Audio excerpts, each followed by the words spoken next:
નમસ્કાર મિત્રો. ચલો છેલ્લા જે થિયરી અધૂરી રહી ગઈ હતી એ આપ હાલ પૂરી કરીએ. હવે આપણે ઘર્ષણબળની વાત કરી રહ્યા હતા, બે પ્રકારો જોયા હતા. આમ તો 3 પ્રકારો હોય, તો 2 પ્રકારો આપણે ગયા લેક્ચરમાં વાત કરી હતી. હવે થોડા આગળ જઈએ. હવે ત્રીજા ઘર્ષણબળની આપણે વાત કરીએ, પણ થોડી એક્સ્ટ્રા માહિતી થોડી મેળવીએ. આજે ગતિ ઘર્ષણબળ આપણે છેલ્લા જોયું હતું. ગતિ ઘર્ષણબળ આપણે જે છેલ્લે જોયું હતું એ પણ લંબબળ પર આધારિત. મહત્તમ સિદ્ધ ઘર્ષણબળ પણ લંબબળ પર આધારિત, ગતિ ઘર્ષણબળ પણ લંબબળ પર આધારિત. તો એફ કે is equal to mu k into N. ચલે છે હટાવીએ તો મ્યુ કે ઇન્ટુ એન. અને આને શું કહેવાય? ગતિક ઘર્ષણાંક. શું કહેવાય? ગતિક ઘર્ષણ. આ પણ એકમ રહિત પરિમાણ રહિત, એકમ રહિત પરિમાણ રહિત છે. આના પણ ના હોય કશું. એફ કે અપોન એન, એફ કે અપોન એન, બરાબર. એફ કે અપોન એન, મ્યુ કે બરાબર એફ કે અપોન એન થાય. એટલે આ સમીકરણ, આ ગતિક ઘર્ષણ બળની વાત થઈ, બરોબર. હવે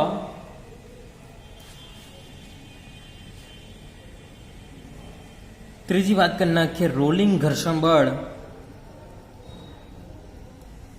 કોને કહેવાય? ત્રીજો પ્રકાર ઘર્ષણ બળ, રોલિંગ ઘર્ષણ બળ. આના વિશે ખાસ આવતું નહીં આપણે, બરાબર. કોઈ થિયરી પણ નહીં આના પર આધારિત, અથવા તો કોઈ સૂત્ર પણ તારવ્યું નહીં. આને લોટણ ઘર્ષણ બળે કહેવાય. લોટણ ઘર્ષણ બળ. જે નીટમાં અને ઘણી વખતે આવા લોટણ શબ્દનો ઉપયોગ કરી નાખતા હોય. જે નીટમાં એક્ઝામો જે હોય ને એમાં ઘણી વખતે લોટણ શબ્દનો ઉપયોગ કરી નાખતા હોય. કારણ કે રોલિંગ એ ઇંગ્લિશ નામ. રોલિંગ શું? ઇંગ્લિશ નામ. પ્યોર ગુજરાતી છે લોટણ. લોટણ ઘર્ષણ બળ. ખબર પડી આ વાત?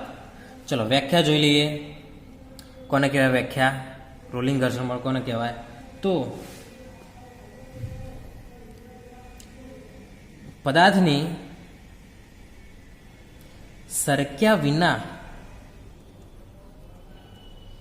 ગબડવાની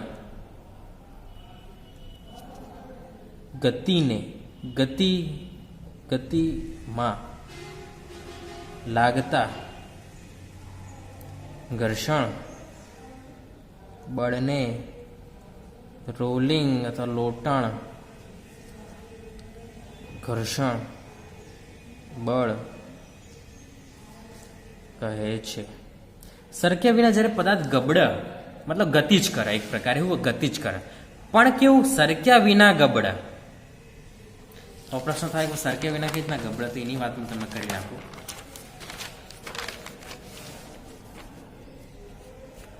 ધારો કે આ ઢાળ હ, કોઈ પદાર્થ આટલા, હવે કઈ રીતના ગતિ કરશે? આ સરકશે? તો ના, એ સરકવા સાથે સાથે ગબડશે. આ રીતે આ રીતના ગોળ ગોળ ફરશે. આ રીતના ગોળ ગોળ ગોળ ગોળ ફરશે આ રીતે, અને આગળ વધશે. તો આ સરક્યા વિના ગબડે. સરક્યા વિના ગબડે છે. અથવા તો આ ઢાળ, ચલો આ સીધીમાં આપણે ટાયર, નાનપણમાં હતા ટાયર બાયર, કદાચ તમે રમતા હોય તો ટાયર ફેરવતા હતા. સાયકલ વાહનના જે ટાયર ફર્યું એ સરક્યા વિના ગબડ્યું આ રીતે. આ ધારો કે આમ ગતિ કરતું હોય, આમ ગતિ કરતો ટાયર, આમ ફરતું હોય ને આગળ વધતું હોય. ખબર પડી ગઈ? તો આવું સરક્યા વિના ગબડે. કેવું? સરક્યા વિના ગબડે છે. સરકવું એટલે શું થાય? સરકવું એટલે કોઈ સપાટી કોઈ પદાર્થ આમ સરક, ગબડે નહીં પણ સરક, ગબડ નહીં પણ સરકા, એ સરક. ધારો કે આ પેન તો આનો કે સરકી કહેવાય, સરકી. પણ હું આ રીતના ફેરવીને ગતિ કરતો ગબડે. આ રીતના સરક, આ રીતના ગબડ, બરાબર. આ રીતના ગોળ ગોળ ગોળ ફરીને ગબડ. ફરીથી જુઓ, આ રીતના સરક, આ રીતના ગબડ. ખબર પડી ગઈ? આ રીતના સરક, આ રીતના ગબડ, બરાબર. સરકવાનું ગબડવામાં ખબર પડી. એટલે જે પદાર્થ સરક્યા વગર, સરક નહીં, આ રીતના આમ સરક નહીં, આ રીતના ગબડતો, ગોળ ગોળ ગોળ ગોળ ફરતો ફરતો આગળ વધ, અને એ સમયે જે ઘર્ષણ બળ લાગે એને રોલિંગ ઘર્ષણ બળ કહેવાય. શું કહેવાય? રોલિંગ ઘર્ષણ બળ. વાત ખબર પડી ગઈ? હવે આ જે ગતિ થતી હોય ને, રોલિંગ ગતિ થતી હોય એ સમયે જે ઘર્ષણ બળ લાગે, રોલિંગ ઘર્ષણ બળ સૌથી ઓછામાં ઓછું હોય. સૌથી ઓછામાં ઓછું હોય રોલિંગ ઘર્ષણ બળ સૌથી ઓછામાં ઓછું. દેખો પહેલા નંબર પર શું આવે? FS maximum. પછી બીજા નંબર પર FK કાઇનેટિક અને ત્રીજા નંબર પર રોલિંગ. હવે રોલિંગના FR આપણે કહીશું, રોલિંગ ફ્રિક્શન સૌથી ઓછામાં ઓછું હોય. હવે આ લોજિકવાળી વસ્તુ કઈ રીતના તમને ખબર જ હશે કે કોઈ ટાયર એકદમ ભારે ટાયર ટ્રકનું ટાયર ભારે ટાયર એકદમ બરાબર. હવે એને ગોળ ગોળ ફેરવીને આગળ લઈ જવું સરળ કે ઘસડીને આગળ લઈ જવું સરળ કોઈ કહેશે? કોઈ ટાયર મોટું ભારે, થોડું હલકું નહીં ભારે, એને ગબડીને આગળ લઈ જવું સરળ કે ઘસડીને? તો આપણને જરા જો ઘસડશું તો ઘર્ષણ બળ લાગશે, જ્યારે ગોળ ગોળ ફેરવશું એ સમયે પણ ઘર્ષણ બળ લાગશે. પણ કયું ઘર્ષણ બળ ઓછું હશે? તો આ રહ્યું. આ ઘર્ષણ બળ ઓછું એટલે સરળતાથી એને આપણે આગળ લઈ જઈ શકીશું. જ્યારે આ ઘર્ષણ બળ વધારે એટલે આપણે સરળતાથી આગળ નહીં લઈ જઈ શકીશું, જલ્દી થાકી જઈશું ને આમાં થાકશું નહીં. એટલે આમાં ઘર્ષણ બળ ઓછું લાગે. એટલે ફ્રિક્શન જે રોલિંગ ફ્રિક્શન, રોલિંગ ઘર્ષણ બળ સૌથી ઓછામાં ઓછું હોય. એટલે કોઈ પણ પદાર્થને જો ગબડીને લઈ જઈએ ને તો સરળતાથી લઈ જઈ શકાય, પણ ઘસડીને લઈ જઈએ તો સરળતાથી લઈ જઈ શકાય નહીં. વાત ખબર પડી તમને? હવે તમારી ચોપડીમાં અમુક ઉદાહરણો આલેલા. હું ચોપડીમાં બતાવી દઉં. રોલિંગના ઉદાહરણો આલેલા. એક તો આ ઉદાહરણ આલ્યું, બોલ બેરિંગોને કહેવાય. પારા અંદર હોય પેલા સરા હોય, પેલા ગોળાકાર સરા ઉપર આમ હોય, પછી નેચળ અને વચ્ચે સરા ગોઠવેલા અને વચ્ચેલું ફરતું હોય સરાના કારણે. ઘણી વખત તમે સાયકલમાં જુઓ, સાયકલમાં આ બોલ બેરિંગ આવેલું હોય, અથવા તો બાઇકમાં એ બધા બોલ બેરિંગ હોય ફરવા માટે. જેવા પણ ટાયર ફરતું હોય એ જગ્યાએ બોલ બેરિંગ આવેલું જ હોય. એમ ખબર પડી? તો એ જે ગતિ થાય એ રોલિંગ ગતિ જ છે. પછી અંદર સરા ફરે, બહાર પેલું ફરે, એ પણ હું રોલિંગ ગતિ જ છે. ટૂંકમાં જો સરક્યા વગર ગતિ થતી હોય તો બોલ બેરિંગ અથવા તો ગતિ ઘર્ષણ બળ લાગે, રોલિંગ ઘર્ષણ બળ લાગે. સરક્યા વગર ગબડવાની ગતિમાં રોલિંગ ઘર્ષણ બળ લાગે છે. ચલો, રોલિંગ ઘર્ષણ બળ વિશે કોઈ માહિતી નહીં આલી આપણને વધારે, બરાબર. એના માટે કોઈ સૂત્રો પણ લખેલા નથી, બરાબર. એટલે આપણે ફક્ત વ્યાખ્યાથી સંતોષ માનીશું અને ફક્ત આ વસ્તુ યાદ રાખીશું. સૌથી ઓછામાં ઓછું ઘર્ષણ બળ કઈ સ્થિતિમાં ઉદ્ભવે? તો રોલિંગ સ્થિતિમાં. સૌથી વધારે સ્થિત સ્થિતિમાં. ગતિ આવે એટલે થોડું ઘટે, ગબડા તો વધારે ઘટે. ચલો, વાત ખબર પડી ગઈ તમને? હવે થોડી વાત કરી નાખી ભાઈ, રોલિંગ ઘર્ષણ બળ કેટલું નાનું હોય. તો રોલિંગ ઘર્ષણ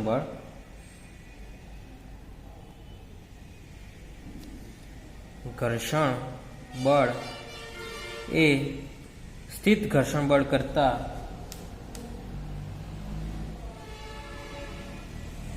સ્થિત અને ગતિ ઘર્ષણ બળ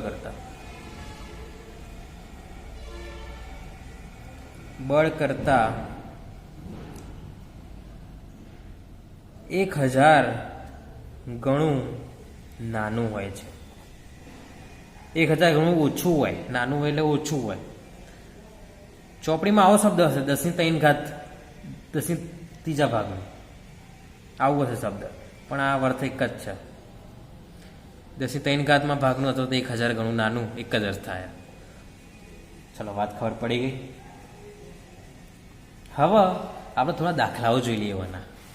આમ તો નવો ટોપિક સ્ટાર્ટ કરત, પણ નવો ટોપિક થોડો લાંબો હ, એ પોતે જ અડધો કલાક લઈ લેશે, બરાબર.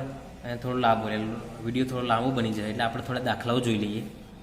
ઘર્ષણને લગતા થોડા દાખલાઓ જોઈ લઈએ, ઉદાહરણના, બરાબર. ચલો, પહેલું ઉદાહરણ 5.7 અને 5.8 બે જોઈ લઈએ, બરાબર. બંને ઘર્ષણના આધારિત દાખલાઓ છે. ચલો 5.7 પર નજર શું કહે છે? તો બોક્સ અને ટ્રેનના તળિયા વચ્ચેનો સ્થિત ઘર્ષણાંક 0.15 હોય તો ટ્રેનના તળિયા પર રહેલ બોક્સ સ્થિર રહે તે માટે ટ્રેનનો મહત્તમ પ્રવેગ શોધો. એટલે બોક્સ અને ટ્રેનનું તળિયું, બરાબર, બોક્સ અને ટ્રેનનું તળિયું, ટ્રેનના અંદર, ટ્રેનના બહાર ના મસ્તા, ટ્રેનના અંદર તળિયા પર એક બોક્સ મેલેલું હોય, સ્થિત સ્થિતિમાં સ્થિત ઘર્ષણાંક આલેલો. તો ટ્રેનના તળિયા પર રહેલ બોક્સ સ્થિર રહે તે માટે ટ્રેનનો મહત્તમ પ્રવેગ કેટલો રહેશે? હવે જો ગણતરી કરીએ. ઉદાહરણ આપણે પૂરું હોય બધું, બરાબર, ઘર્ષણ બળની આખી થિયરી. ઉદાહરણ 5.7. હું આલેલું રકમ બાજુમાં રાખજો. એક આલેલું સ્થિત ઘર્ષણ બળ કેટલું આલેલું હોય? 0.15. હવે તમને કહું કે ભાઈ આ ટ્રેનનું તળિયું, ટ્રેનની અંદર ડબ્બાનું, બરાબર, ડબ્બાની અંદર આપણે મુસાફરી કરી રહ્યા છીએ અને આપણું કોઈ વસ્તુ, સામાન, બોક્સ આટલે પડેલું હોય. હવે ટ્રેન તો આગળ વધે, તેના લીધે ખબર તમે જોયું હોય તો ડબ્બો ખસે.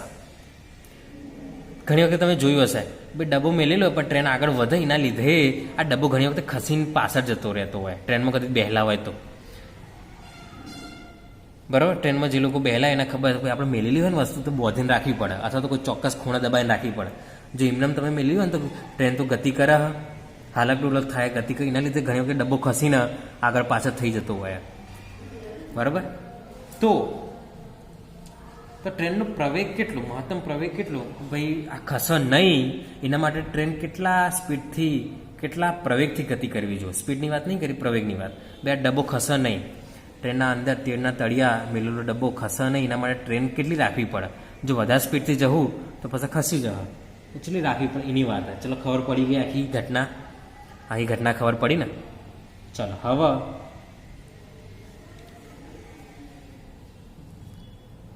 ઘર્ષણ બળ Fs, સ્થિત ઘર્ષણ બળ લાગે.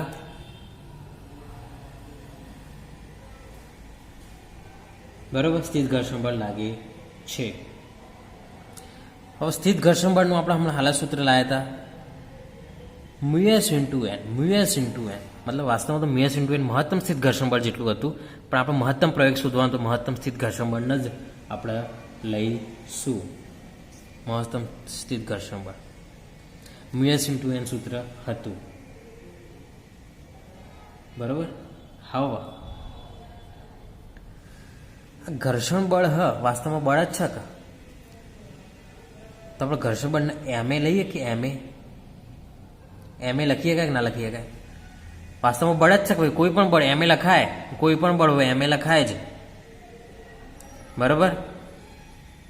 તો લખીએ કાંઈ? લખી શકાય. બીજું Fs maximum is equal to mu s. હવે જો એન એટલે લંબ બળ, પણ કોના અનુરૂપ હોય? વજન બળ અથવા ગુરુત્વાકર્ષણ બળ જેટલું. એટલે આ બરાબર હું આ લખી શકું, આ બરાબર આ લખી શકું. હા, વજન બળ કેટલું? mg જેટલું. વજન બળ કેટલું? mg જેટલું. દળ અને પ્રવેગના ગુણાકારના ગુરુત્વાકર્ષણ બળ કહેવાય. ખબર જ નહીં, આપણે ત્રીજું ચોપ્ટર જોયું હતું, mg કહેવાય. લંબ બળ કોના પ્રમાણમાં હોય? લંબ બળ એ mg ના સમપ્રમાણમાં. જો આ બે સમાન હશે તાણા સ્થિર રહે. ખબર પડી કે નહીં? તમે આપણે જોયેલા જ છે કે ભાઈ એન અને mg એકબીજાના સમપ્રમાણમાં હોય, બરાબર. જો mg વધારે વધી જાય તો આ તો તોડી નેચર જતું રહે. એટલે એન ના mg સમાન હોય, ન્યૂટનનો ત્રીજો નિયમ, બરાબર.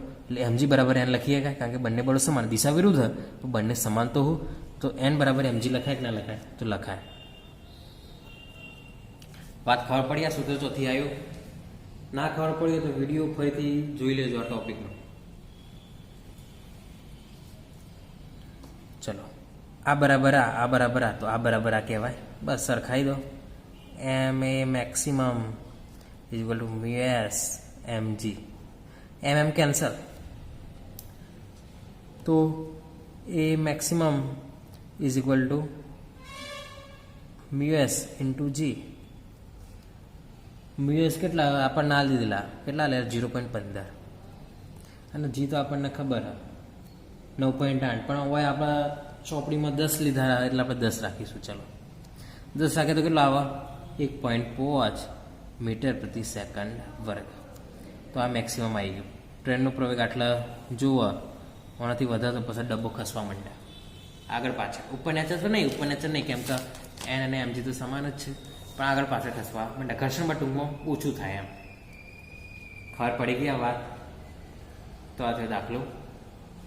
હવે એક બીજો દાખલો જોઈ લઈએ. ઉદાહરણ 5.8.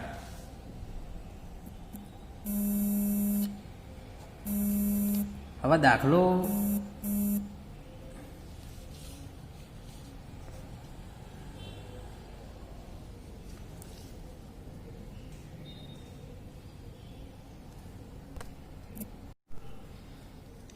આ દાખલો જે હોય એ ખૂબ જ સમજવાનો દાખલો હોય, બરોબર. આ દાખલો ચાલો આ દાખલો પછાડ રાખીએ. પહેલાં તો એક ટોપિક સમજાવી દઉં, પછી આ જોઈએ આ વસ્તુ.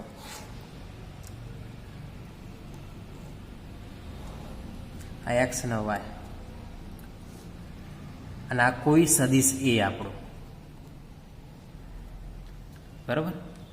હવે તમને એમ કે ભાઈ કોઈ સદિશ આલેલો એના ઘટકોના સ્વરૂપમાં એને દર્શાવો, એના ઘટકોના સ્વરૂપમાં દર્શાવો. તો આપણે એના ઘટકો કઈ રીતના લઈશું પહેલાં તો, બરાબર. એ હોય તો એ એક્સ આઈ એ વાય છે. ચલો એ એક્સ ને એ વાય ઘટકો. પણ ધારો કે એ બરાબર કોઈ બીજું કંઈક આલેલું હોય, મૂલ્યવાળો કંઈક આલેલો. ધારો કે એ બરાબર 2i હ અને 3j હ આવું કીધું હોય, ઓના ઘટકો લખો, ઘટકોના સ્વરૂપમાં દર્શાવવાના, બરાબર. આ હાલ પૂછી નાખું હું. કોઈ પણ સદિશના ઘટકોના સ્વરૂપમાં દર્શાવો. એના ઘટકો છે એ બાજુ દર્શાવો. 2 કઈ બાજુ હશે ને 3 કઈ બાજુ હશે. તો જે સદિશ ત્યાંથી એક પ્રક્ષેપ દોરવો પડે એક્સ અક્ષ તરફ. આ જોજો, પ્રક્ષેપ દોરવો પડે, એક લીટી દોરવી પડે. અને લીટી જે બિંદુથી છેદે એના ઉદ્ગમ બિંદુ વચ્ચેનું અંતર જે હ એ આપણો એક્સ ઘટક થહ. આ જે હ એક્સ ઘટક, જેને આપણે એ એક્સ કહી શકાય. વયથી વાય અક્ષ પર લીટી દોરવાની અને આ જે મળશે એ આપણો વાય ઘટક એ વાય. હવે આપણને ખબર એ વાય એટલે એ સાઇન થીટા, એ એક્સ એટલે એ કોસ થીટા લખાય અને આ થીટા. એટલે કોઈ પણ સદિશને આપણા એના ઘટકોના સ્વરૂપમાં દર્શાવવું હોય તો ઘટકો કઈ રીતના શોધવાના? તો પ્રક્ષેપ પાડીને. કઈ રીતના શોધવાના? પ્રક્ષેપ પાડીને. પ્રક્ષેપ પાડીને કોઈ પણ સદિશના ઘટકો શોધીએ. કે હવે પ્રશ્ન થાય કે ભાઈ કયા સદિશના ઘટકો શોધવાની જરૂરિયાત ઊભી થાય? આ વસ્તુ ચોપડી નહીં કીધી, પણ કયા સદિશના ઘટકો શોધવાની જરૂરિયાત ઊભી થાય? તો હું એક વસ્તુ લખાઈ દઉં તમને, એક વસ્તુ સારી રીતે લખાઈ દઉં.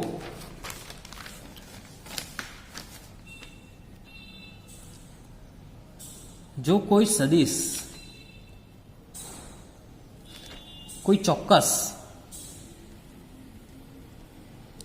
દિશા એટલે કે એક્સ અક્ષ તરફ કે વાય અક્ષ તરફ કે ઝેડ અક્ષ તરફ ના હોય તો તેના ઘટકો પાડવાની જરૂરિયાત પડે છે. ફરીથી જ્યારે કોઈ સદિશ અને કોઈ ચોક્કસ દિશામાં ના હોય, ધારો કે આ જે સદિશ હતો કોઈ ચોક્કસ દિશામાં હતું ના, એક્સ અક્ષ તરફે નહોતું, વાય અક્ષ તરફ નહીં, એક્સ અને વાય વચ્ચે હતું, એટલે એના ઘટકો પાડવાની જરૂરત પડે. ઘટકો કઈ રીતના પડે? પ્રક્ષેપ પાડે. એક પ્રક્ષેપ પાડે, બીજી પ્રક્ષેપ પાડો. આ જે મળે એ આપણો એ વાય, આ જે મળે આપણો એક્સ. મૂલ્યો આલેલા તો મૂલ્ય માપી લો, બરોબર. મૂલ્ય આપે તો મૂલ્ય માપી લો. તો ક્યારે? જ્યારે કોઈ સદિશ કોઈ ચોક્કસ દિશામાં ના હોય ત્યારે એના ઘટકો પાડવાની જરૂરિયાત પડે છે. એક્સ અક્ષ પરનો પ્રક્ષેપ અથવા તો થીટા વાળો પ્રક્ષેપ કોસ થીટા અને થીટા વગરનો પ્રક્ષેપ સાઇન થીટા કહેવાય. જો થીટા વાળો પ્રક્ષેપ કયો? Cos theta. અને થીટા વગરનો પ્રક્ષેપ કયો? Sine theta. બરોબર. થીટા વાળો પ્રક્ષેપ કોસ થીટા, થીટા વગરનો પ્રક્ષેપ સાઇન થીટા. થીટા વાળો પ્રક્ષેપ કોસ થીટા, થીટા વગરનો પ્રક્ષેપ સાઇન થીટા. આ વસ્તુ યાદ રાખી. હવે દાખલા પર પાછા આવીએ. હવે દાખલો જ ગણીએ. ચાલો હવે ખબર પડશે તમને દાખલા. આ દાખલો 5.8 શું કે આકૃતિ 5.11 ને ચડાવી લીધી આકૃતિ. 4 kg દળનો એક સમશીર્ષ સમતલ પર રહેલ છે પદાર્થ મળ્યો 4 kg નો. સમતલને સમશીર્ષ સાથે ક્રમશઃ ઢળતું 0 θ બરાબર 15 અંશ. એટલે આ θ જે આ ઢાળ કેટલો 15 અંશનો 15 અંશે ઢળેલો હોય અને તે દળ ખસવાની શરૂઆત કરે. હવે શરૂઆત કરે તો સ્થિત ઘર્ષણાંક કેટલો હશે? સ્થિત ઘર્ષણાંક કેટલો હશે? 15 અંશ રાખ્યા તો ખસવાની શરૂઆત કરી નાખીવાની. 15 અંશ રાખ્યા તો ખસવાની શરૂઆત કરી નાખી. પહેલાં તો સીધું હતું બરાબર. ધીરે ધીરે ખૂણો વધારતા ગયા. ધીરે ધીરે ખૂણો આ રીતના વધારતા ગયા. ઉપર પદાર્થ મેલેલો જ હતો. વાય ઉપર પદાર્થ મેલેલો હતો. ધીરે ધીરે ખૂણો વધારતા ગયા. 15 અંશ આવો એટલે પેલો ખસવા માંડ્યો. 15 અંશ આવે એટલે ખસવા લાગે. તો સ્થિત ઘર્ષણાંક કેટલો હશે શોધવાનું. ચલો ખબર પડી. આકૃતિ એક વખત જોઈ લો. આ બેઠી આકૃતિ હમણાં દોરું છું. આકૃતિ એક વખત જોઈ લો. ચલો હવે ચોપડી બાજુમાં રાખી લો. હું આકૃતિ દોરું. ઉદાહરણ 5.8 કંઈક આવી આકૃતિ છે.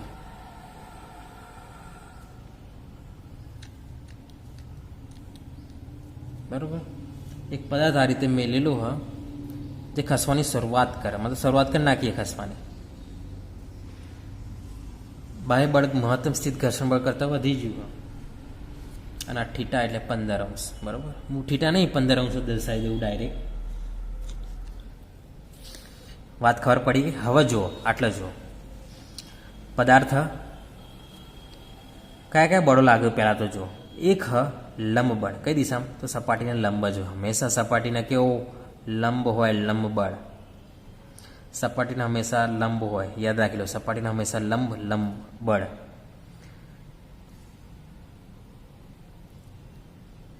બીજું ઘર્ષણ બળ. કઈ દિશામાં લાગે? ગતિ આબાજ થતી હોય તો ભાઈ આબાજ લાગે ઘર્ષણ બળ. F ગતિની વિરુદ્ધ દિશામાં લાગે હંમેશા. એટલું યાદ રાખો. ગતિની વિરુદ્ધ દિશામાં ઘર્ષણ બળ લાગે. ત્રીજું બળ પણ લાગશે. હા લાગશે. વજન બળ. વજન તો હોય કે લે. ગુરુત્વાકર્ષણ બળ ખેંચે કે વજન બળ નેચર લાગે.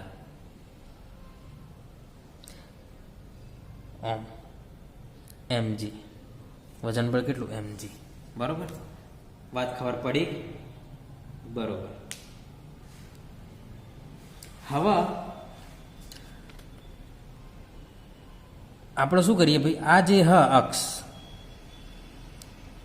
એને એક્સ અક્ષ કહી દઈએ. અને આ અક્ષ ટૂંકમાં અક્ષ દૂર નાખીએ. આપણે અક્ષ દૂર નાખીએ. બરાબર. એક્સ અક્ષ વાય અક્ષ કહેવાની જરૂર નહીં પણ અક્ષ દૂર નાખીએ. આ રીતે એક્સ વાય અક્ષ. આ અક્ષ દૂર નાખી. બે અક્ષો દોરી નાખી. હવે જો એન એક્સ અક્ષ તરફ તો હા અક્ષ તરફ એન તો ઘર્ષણ બળ અક્ષ તરફ તો હા અક્ષ તરફ. તો એના ઘટકો પાડવાની જરૂરિયાત નથી. પણ એમજી અક્ષ તરફ તો ના આ અક્ષના આ અક્ષ વચ્ચે તો આના ઘટકો પાડવાની જરૂરિયાત રહેશે. હવે બીજું આ 15 તો આ પણ 15 જ થ મતલબ θ જ થ. બરાબર. આ θ તો આ θ જ થ. આ θ રાખીએ. ચલો 15 રાખવું નહીં હાલ. θ રાખીએ. આ θ તો આ પણ θ જ થશે. ગણિતના નિયમોનો ઉપયોગ કરવાનો હોય. ગણિતના જે નિયમો હતા એનો જ ઉપયોગ કરવાનો છે. આ θ તો આ પણ θ. આ જેટલો ઢળેલો એટલો જ આ ઢળેલો હશે.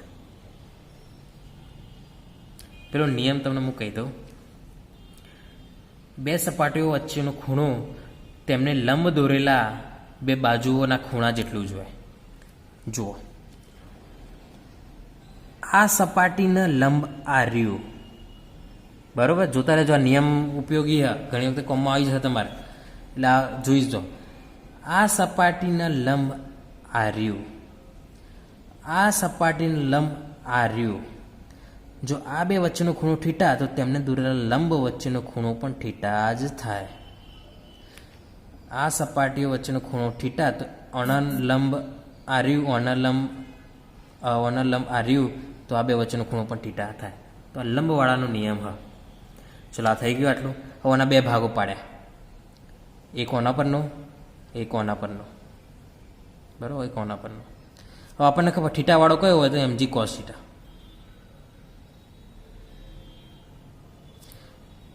θ વગરનું mg sin θ. બરાબર, વાત ખબર પડી? બરાબર. હવે જુઓ, સંતુલિત સ્થિતિમાં ધારો કે ખસવાની શરૂઆત કરે પણ હજી ખસ્યો નહીં. રકમમાં કીધું ખસવાની શરૂઆત કરવા લાગ્યો પણ હજી ખસ્યો નહીં. અને બીજું આપણે સ્થિત ઘર્ષણાંક શોધવાનું, એટલે મતલબ સ્થિર સ્થિતિની વાત કરવાની. સ્થિર સ્થિતિમાં આપણે સ્થિત ઘર્ષણાંકની વાત કરવાની, સ્થિર સ્થિતિની જ વાત કરવાની. સ્થિર સ્થિતિમાં હવે સ્થિર હોય એનો અર્થ એવો હતો કે કુલ બળ શૂન્ય. કુલ બળ શૂન્ય મતલબ જેટલું એન એટલું એમજી કોસ થીટા, કારણ કે એનના સમતોલ હકું ને એમજી કોસ થીટા, કારણ કે હમ બળ એકબીજાને સમતોલ એન અને એમજી કોસ થીટા. એટલે આવું લખીએ કે એન અને એમજી કોસ થીટા સમાન હ. લખાય કે ના લખાય? લખાય. બીજું ઘર્ષણ બળને કોણ સમતોલ? તો એમજી સાઇન થીટા. તો ઘર્ષણ બળના FS equal to MG sine theta સમતોલે છે. અને આ બંને સમાન હ, બંને વિરુદ્ધ દિશામાં હ, એના લીધે જ ખસતો નહીં પદાર્થ. ખબર પડી આ વાત? આ સમીકરણ 1, આ સમીકરણ 2. સમીકરણ 1 અને 2 નો ગુણોત્તર લે લો. સમીકરણ 1 અને 2 નો ગુણોત્તર લો. ચલો સમીકરણ 2 અને 1 નું લઈએ. બરાબર, એક સારો એક કિંમત મળે. સમીકરણ 2 અને 1 નું ગુણોત્તર લેતા તો એફએસ અપોન એન, એફએસ એટલે એમજી સાઇન થીટા ને અચળ MG cos theta, MG cancel એટલે એફએસ અપોન એન બરાબર આવ્યું tan theta. Sine theta upon cos theta એટલે ટેન થીટા. આવી ગયું? ખબર પડી કે નહીં? ફરીથી તમને કહી દઉં ભાઈ, ઓન આ સમતોલ, ઓન આ સમતોલ બંને હરખા હસી તાણે તો ગતિ નહીં થતી હોય કે જ્યારે બંને હરખા હસી ત્યારે તેમની ગતિ થતી હશે નહીં. જો હરખા ના હોય, એક બળ વધારે એક બળ ઓછું હોય તો થાય. આપણે જોયું હતું પેલું સંતુલન. ચલો ટેન થીટા કઈ રીતના ખબર? 2 નો ગુણોત્તર લીધો, બે ઉડી ગયા ટેન થીટા, સાઇન થીટા પણ કોસ થીટા એટલે ટેન થીટા. આટલું તો ચલો ખમજ પડી. હવે એફએસ અપોન એન એટલે શું? એફએસ અપોન એન એટલે શું? તો આપણે જો સ્થિત ઘર્ષણાંકમાં આપણે જોયું હતું એફએસ અપોન એન એટલે શું? તો જો સ્થિત ઘર્ષણાંક એફએસ અપોન એન એટલે શું? મ્યુએસ. પણ એફએસ મેક્સિમમ અપોન એન એટલે મ્યુએસ. તો જો હું આટલા મેક્સિમમ કરું તો થીટા પણ મેક્સિમમ થાય. બરાબર, થીટા પણ મેક્સિમમ, આ મેક્સિમમ તો આ થીટા. અને હવે આના બરાબર હું મ્યુએસ લખી શકું છું, ટેન થીટા મેક્સિમમ. હવે આપણે ટેન થીટા મેક્સિમમ આવ્યું, ટેન 15, 15 ખસવાની શરૂઆત થઈ એટલે મેક્સિમમ થીટા કેટલો? 15. મેક્સિમમ થીટા કેટલો? 15. એટલે આપણો મ્યુએસ આવી ગયો. ટેન 15 સુધી નાખ્યું એટલે આપણો મ્યુએસ. ચલો ચોપડી ઉઠાવો, લોગરિધમનો ઉપયોગ કરો. કેટલો જવાબ આવે? ચોપડી ઉઠાવો, લોગરિધમનો ઉપયોગ કરો. કેટલો જવાબ આવે છે? તો 1 મિનિટ હું જોઈ લઉં. તો ટેન 15 બરાબર કંઈક 0.27 એટલો જવાબ આવો. 0.27 મતલબ ઘર્ષણાંક કેટલો? 0.27. પર આ દાખલો તો ચલો ઠીક હ, પણ આ વસ્તુ તમારે યાદ રાખવી પડશે કે ભાઈ જ્યારે કોઈ સદિશ કોઈ ચોક્કસ દિશામાં ના હોય તો તેના ઘટકો પાડવાની જરૂરિયાત પડે છે. અને આ ઘટકોના પરથી આપણે ઘણા ઉકેલો શોધી શકીએ. પણ ક્યારે? જ્યારે કોઈ અક્ષ તરફ ના હોય. એક્સ અક્ષ તરફ હોય તો પછી ઘટકો પાડવાની જરૂરત નહીં, વાય અક્ષ તરફ હોય તો પછી ઘટકો પાડવાની જરૂરત નહીં. પણ કોઈ વચ્ચે હોય, ના એક્સ બાજુ હોય, ના વાય બાજુ હોય, ના તો ઝેડ બાજુ હોય, જો 3 પરિમાણની વાત હોય તો એ સમયે ઘટકો પાડવાની જરૂરિયાત પડે છે. બરાબર? અને પછી ઘટકો પાડીને પછી આપણે ઘણા ભૌતિક વિજ્ઞાનના ઉકેલો શોધી શકીએ છીએ. બરાબર? તો આપણે દાખલા જોઈ લીધા. રોલિંગ ઘર્ષણ બળ કોને કહેવાય એની વાત કરી નાખી. આ દાખલાઓ આપણે જોયા. આ દાખલાને વ્યવસ્થિત સમજી જજો અને આ સૂત્રને પણ આપણે યાદ રાખીશું. સૂત્રના કે ભાઈ ખૂણા સાથેનો સંબંધ, મ્યુએસ અને ખૂણા સાથેનો સંબંધ, મ્યુએસ અને ખૂણા સાથેનો સંબંધ. એટલે ઘણી વખતે જો મને મ્યુએસ આલી લે તો મને ખબર પડી કે ખૂણો કેટલો રાખવો અને ખૂણો આલે તો મ્યુએસ કેટલું હશે, ખબર પડી ગઈ. એટલે ઘણા એવા સાધનોમાં આની જરૂરિયાત પડે. ભાઈ જો આપણે 15 અંશ રાખીએ તો ઘર્ષણ બળ કેટલું વધી જાય, ઘર્ષણાંક કેટલો વધી જાય. જ્યારે કોઈ ઘર્ષણ બળની શોધ મતલબ ઘર્ષણ બળ જાણવાની હોય કોઈ ઘટનામાં તો આપણે ખૂણો જાણતા હોય તો આપણે કેટલું ઘર્ષણ બળ હશે જાણી શકીએ. કારણ કે ઘર્ષણાંક જાણીએ એટલે એક પ્રકારે ઘર્ષણ બળ જાણ્યું કહેવાય. ઘર્ષણાંક જાણીએ તો એક પ્રકારે ઘર્ષણ બળ જાળ્યું કહેવાય. ઘર્ષણ બળ વધુ તો ઘર્ષણાંક વધુ, ઘર્ષણ બળ વધુ તો ઘર્ષણાંક વધુ. બરાબર, તો એક પ્રકારે ઘર્ષણ બળ જાળ્યું કહેવાય.